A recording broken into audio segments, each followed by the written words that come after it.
at nilagay dun what do you call it, sa certification noong nandoon na sa ICC na siya ay representante ng Republic of the Philippines o ng government.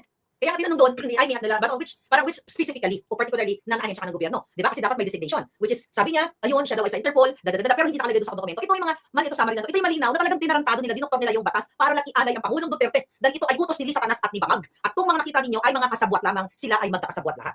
Okay, here we go. Ito yung pinakita ko sa inyo. Itong message sa atin ng puting ahas. Tignan nyo. January 5. Okay? Sabi dito, January 5, sinend sa akin dahil nag-comment na hindi daw nila papasukin yung DOJ, di ba? Sila Clavano, yan ang spokesperson ni Remulla, na hindi daw nila papasukin itong ICC. Kaya nga sabi natin puting ahas, Clavano is lying through his teeth. Nakipag-meeting na nga yung dalawang taga-ICC na si Chantal Daniels at Cora Pratt Jordan kay Congressman Benny Abante. Naalala niyo mga expose natin? At isang napakataas na opisyal ng gobyerno last December 2023. Yan yung message.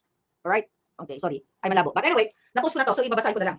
Then, pero ito yung picture niya. Ayan yung picture. So ngayon, mga kababayan, ito. Okay, that's January 5. Sabi sa akin dito na putingas, Miss Maharlika, pwede mo hamunin si Boying at si Clavano at yung spokes ng Bureau of Immigration to check their records. So kailan pumasok dito sa Pilipinas yung mga yan?